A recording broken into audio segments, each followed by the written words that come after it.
Hey guys, today I'm going to be planting my peppers and my tomatoes. So before I get started with that, if you hear chirping in the background, those are my baby chicks. And I just clean their bedding because they stink and you have to change it like every other day or you can't be in the house with them.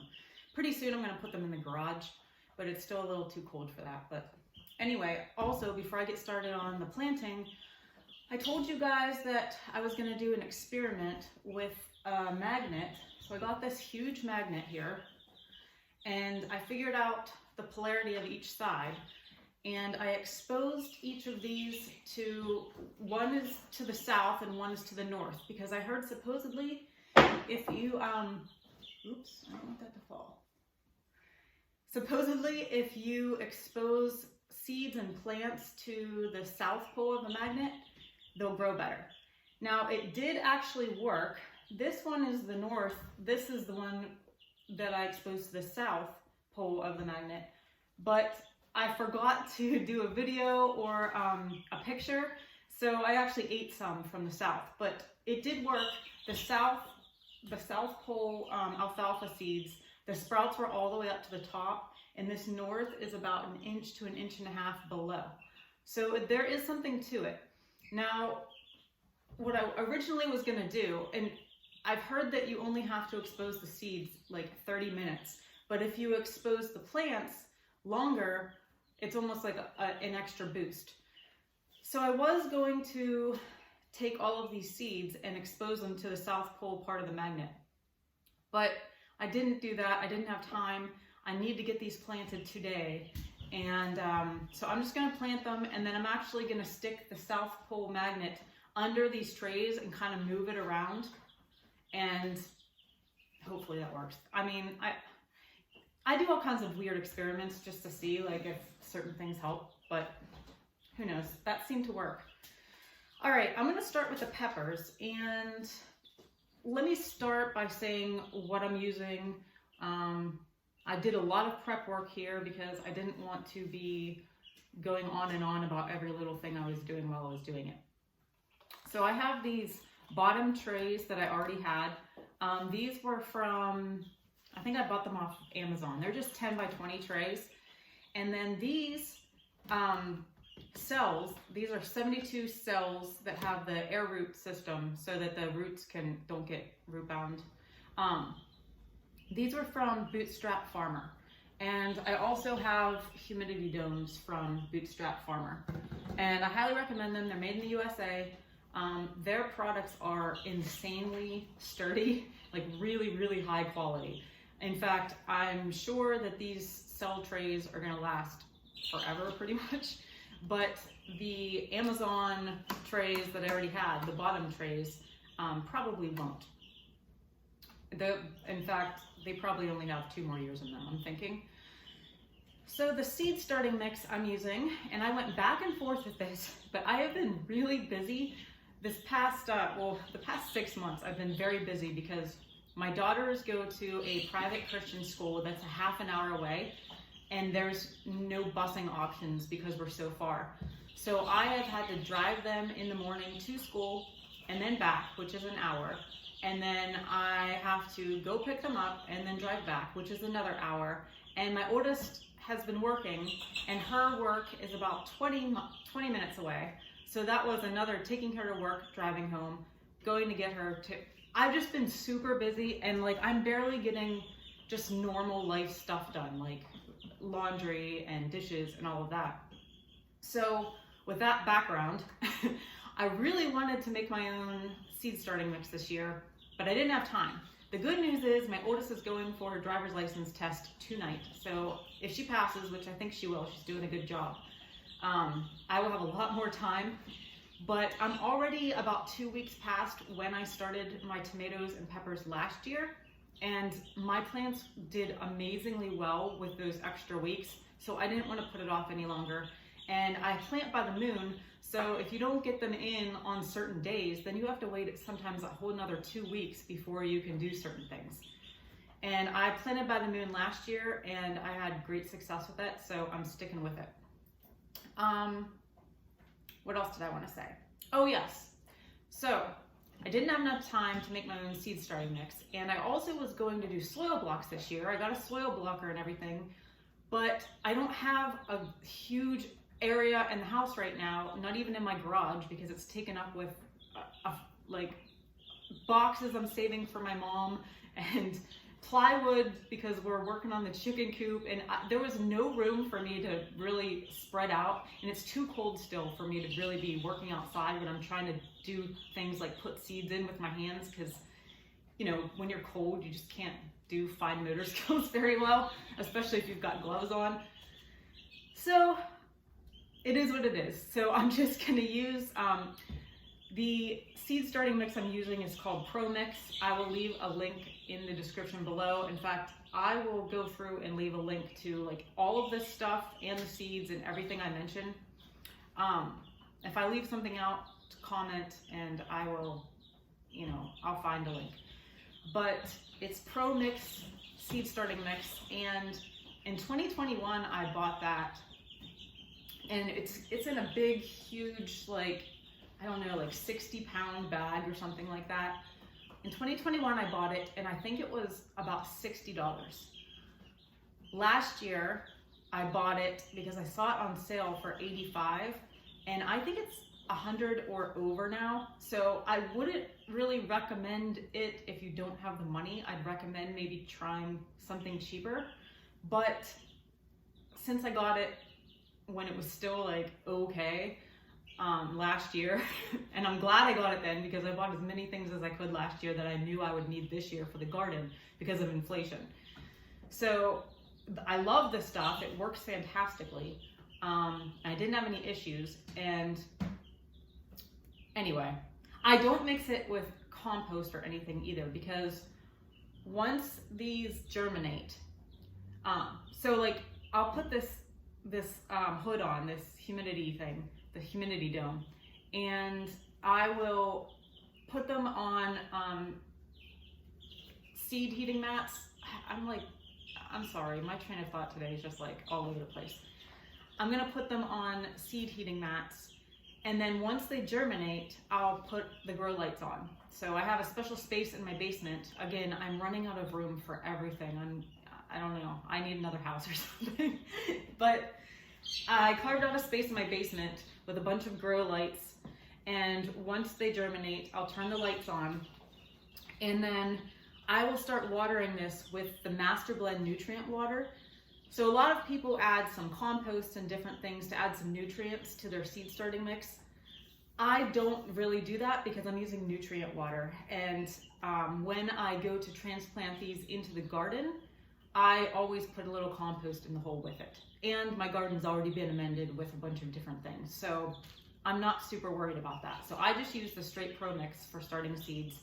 And at some point, I was gonna start sowing all of these. So these are 72 cells. So what's that, 144 plants total, just of peppers and tomatoes. I was going to start them all in solo cups because I did that last year. But I want to do a bunch of extras this year because I'm going to give some plants away to maybe like my grandma or my mom or my uncle, or just people I know. Or I might just guerrilla garden and put these in various places alongside their road places, or like in a park or something. I don't know, I don't even care. But I'm just going crazy this year. Whatever I can fit in my garden and in grow bags. Oh, that's another thing. Whatever I can fit, I'll keep. Whatever I can't, I'm just gonna give away. This year, I'm putting all of my peppers in grow bags because I did not know that if you plant peppers and have them in grow bags, you can overwinter them in the house and they'll come back next year, so you don't have to replant. And I wish I would have known that because I had pepper trees. They were like 6 feet tall. They were huge and really prolific, and I had no idea, and I chopped them all down. So this year, I'm putting them all in grow bags, and then I'll bring them into the garage to overwinter, and then I'll put them back out. So they're basically kind of like a perennial, if you didn't know that. So there's a tip. Also, some of these things are gonna go straight into my actual fenced garden area. Some of them are going to go into my green stock. And then, yeah, some of these might be going, you know, in various sneaky places where I can put them. And hey, if people are walking along and they want a pepper or a tomato, good for them. I don't know, but I'm just going crazy because I figured the more, the better this year. All right, so let's get started.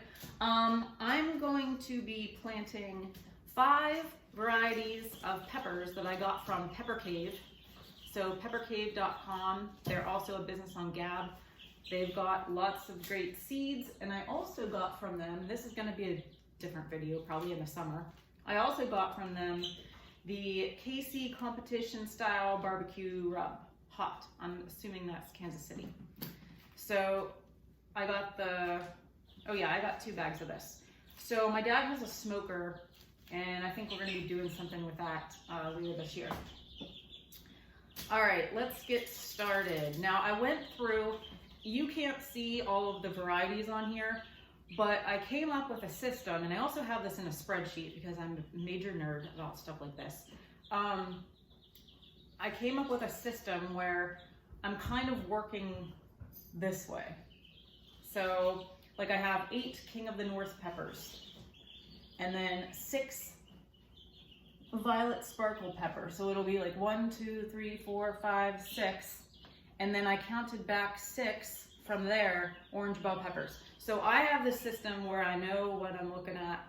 When I go to transplant these 2 solo cups, my mom offered several shelves in her house, and she has grow lights because I don't have enough room for 144 peppers and tomatoes on top of everything else I'm going to be growing this year. I just don't have enough room. I don't have enough grow lights. So she's probably going to be kind of taking a break, just doing a light garden season this year. And she was very gracious in offering that extra space. All right, let's see. What are we starting with? 8 King of the North peppers. Now I grew these. These are from Baker Creek. I grew these last year. And I do have some seeds saved, but these seeds were a little bit older, so I'm gonna start with them. I normally, when I'm planting in red solo cups, I normally would plant 2 seeds per cup. I'm not gonna put 2 in each of these because I'm going so overboard this year, and I have enough time still that if I find out they're not, if I find out they're not germinating, since I labeled everything in advance, I can just come back in and add another seed to that cell. So I'm not doing the typical two seeds per cell. Also, I'll put this here. Also, what was I gonna say? Oh, I dampened the soil mix before I started. And when I'm done, I'm gonna go over and I'm gonna spray it all down again with distilled water. And then I'll put the humidity dome, and then I'll stick them on the heat mats. Tamp that down. Okay, the next ones we're doing are violet sparkle peppers. And these are purple bell peppers, so no heat. I'm doing 6 of those. 1, 2, 3, 4, 5, 6. Oops. I don't know if one got in there or not. Yeah, so these peppers and the tomatoes will all be about 10 to 11 weeks old when they are ready to go outside, which is right around my last frost date. And I like that better than I like the longer time inside because I tend to take about a week to harden them off too before I put them in the garden. And you know, if I've got lots of stuff going on or we don't have very nice days for it, it gives me a little extra time. All right, I didn't even look at these. The next ones are orange bell peppers. These are from Baker Creek as well, and I grew these last year.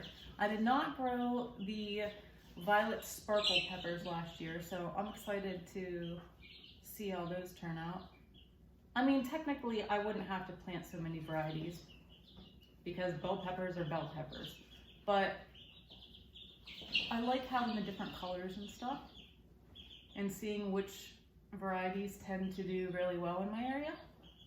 And I also just realized I'm speaking up at the end of my sentences, and I'm sorry because I hate that.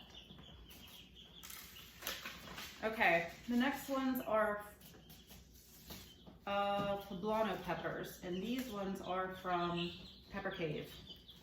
Let me find them. Poblano. Oh, I just dropped some. And I'm doing 4 of those. I'm doing a decent amount of hot peppers this year, but not super hot, because last year I did a bunch of ghost peppers and habaneros, and I like hot stuff, but no one else in my family does. So I'm doing kind of mildly hot peppers this year because they don't want to eat any of that stuff. Okay. Now I'm going to go through and I'm just going to tell you all what else I'm doing and show you the seed packets, and then I'm going to plant them off camera because this is going to take forever and you don't want to like sit here listening to me blab about dumb stuff. So let me see what's next. Okay, California Wonder Peppers. These are from Greenstock Garden, but I got it for free when I bought a Greenstock. And I'm doing 6 of those. I'm doing 6 white bell peppers, and these are from Pepper Cave.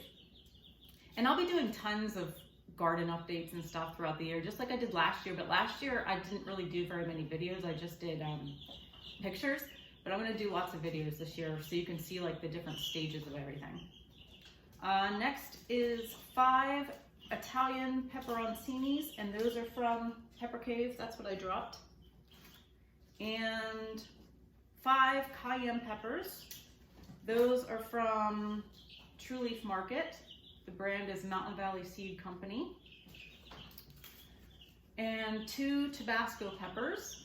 These I got, I think, from the dollar store or Lowe's or Home Depot. It's Lake Valley Seed Company.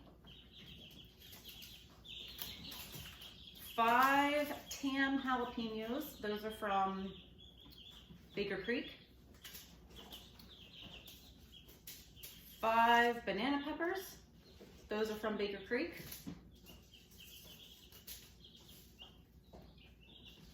3 New Mexico Big Jim peppers. Those are from Pepper Cave. Jeez, I'm losing my spot here. 5 Craig's Grand jalapenos. Those are from Baker Creek. 3 lemon drop peppers. Those are from Baker Creek. And this one I've never done before. It's brand new. It says, seasoning pepper from Peru ripens to a clear lemon yellow. Amazing, fruity, hot flavor, great for hot sauce. So that sounded really good. And then I'm doing 3 mystery peppers that I got from Pepper Cave. So 3 of these, I'll have no idea what they are until I get peppers. All right, moving on to the tomatoes. And like I said, I'll plant the rest of that offline or off screen. I'm mostly doing, and especially in my garden, what I'm gonna keep, I might keep a couple slicing tomatoes, and I'm definitely gonna keep about 12 ground cherries.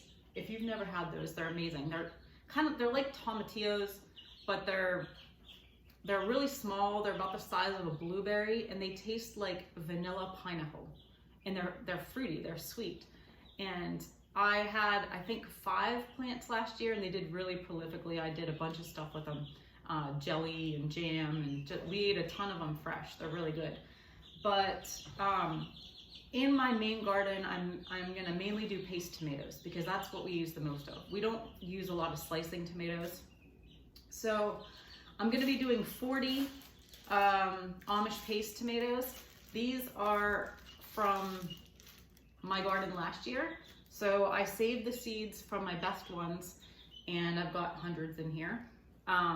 I actually got, I planted the Amish paste tomatoes from a local farmer who lives probably 3 miles away from me. Probably 1 or 2 as the crow flies, but very close, and they had started the plants, and I used their plants, and they were amazing. They're way bigger than Roma's, and they're like perfect paste tomatoes. So for sauces and pastes and ketchups and salsas and everything else, they're awesome. So 40 of the Amish paste ones that I saved. Let's see, 4 Aunt Molly's ground cherries, and these are from Baker Creek. 4 white currant tomatoes. Now, I haven't grown these, but they sound very similar to a ground cherry. It says super sweet, tiny fruit, barely 1 inch across, in creamy white, pale yellow. Superb sweet flavor. So I'm excited to start or try that one this year. And then another variety of ground cherries called New Hanover, and that's from Baker's Creek as well. And the other things I'm doing are 2 purple tomatillos. Beautiful purple fruit, large size. Many are bright violet throughout their flesh. I've never tried those. Those look pretty awesome. 2 pineapple tomatoes. A Gettle family favorite. I don't know who the Gettle family is, but anyway, very large, up to 2 pounds each. Yellow fruit has red marbling through the flesh. Sweet, fruity, and prolific. I haven't tried hardly any of these. I've tried maybe 2 or 3 of these varieties last year and I like them, but most of these are new. Blue cream berry tomatoes. Stunning cream amber cherries with blue purple splashes on the shoulder. Delicate, complex flavor. Prolific. Dad's sunset tomato. The perfect orange tomato. Large 10-ounce fruit, is very smooth, uniform, and keeps very well. Orange accordion tomato. Massive ruffled tomato in high voltage orange color, packed with nutrition and sweet fruity flavor, deeply lobed with few seeds and juicy, meaty flesh, amazing for sauces and slicing. Easily reaches 20 ounces each and makes a perfect tomato stuffing too. Perfect stuffing tomato too. Who writes these descriptions? Oh my gosh. All right, these ones are also from Baker's Creek. I got these free with an order. They're Thorburns Terracotta Tomato. Introduced in 1893 by James Thorburn of New York. Honey brown skin, orange pink flesh, and green seed mass. This is an eye-catching slicer with an out-of-this-world flavor. Great white tomato from Baker's Creek. Introduced by Gleckler's Seedsman. Giant sweet 1-pound slicers in creamy white, deliciously fruity, reminiscent of fresh cut pineapple, melon, and guava. Oh, these ones are really cool. These are called Melanzane rasa di rotunda eggplant. And so it's from the eggplant family, but apparently they taste like eggplant, peppers, and tomatoes. So it says the only red variety traditionally grown in Italy. Fruit is oblate, smooth, and mature to a brilliant scarlet. Superior for Italian-style pickles. So I've never grown eggplant, but this sounded really like this would taste really good. So it's not technically a tomato, but it kind of looks like it grows like a tomato. I looked up, the basics. So, all right, we've got 2 left. These 2 I did grow last year. Rutgers tomatoes. Those are just big slicing tomatoes. These are from Baker's Creek, or Baker Creek, I should say. And mortgage lifter tomatoes. And I gotta read you this quick description because I just think it's a really cool story. And these are from Livingston Seeds. Mortgage lifter heirloom tomato was developed in the early 1930s by Mr. Boyles of Logan, West Virginia. He crossbred the largest tomatoes he could find there and sold the resulting plants for $1 each. He was able to pay off his mortgage in 6 years, hence its name. This sweet flavored tomato is large and meaty with few seeds. It ripens to a deep pink, perfect as a sliced addition to a sandwich and wonderful in salads. So, anyway, the other thing I wanted to mention is some tomatoes are determinate and some tomatoes are indeterminate. I don't really care for my purposes because I have a fenced garden and I've got lots of tomato cages, and when my tomato cages fell over, some of them just went on the ground and they were fine. Some of them ended up trellising up the actual fence of my garden and they were fine. But indeterminate are the ones that never stop growing. So you're gonna need like some serious support for those suckers because some of them were about 8 feet tall. Determinants don't keep growing. They produce all at once. So most paste tomatoes, I think, some of the paste tomatoes I did last year were determinate. Not the Amish paste though. I kept getting those all season long. But you might want to think about that and check your seed packets to decide which you want to plant based on your own circumstances. You know, do you have the equipment to stake them properly and or trellis them in some way? Or you can just let them go on the ground. I mean, for example, the ones that went on the ground, I really didn't have too much disease or rot or anything with them. I had plenty that did that. Another thing is I'm probably going to get a lot of volunteers from my tomatoes this year. And as long as they're not blocking off something else or they're in the way of something else growing, I'm just going to let them grow. Because I liked all the tomatoes I grew last year, so might as well let that happen. All right, guys, I think that's it. If you have any questions for me about growing or any of the varieties or anything else, or questions about equipment or whatnot, just put it in the comments below. Thanks a lot.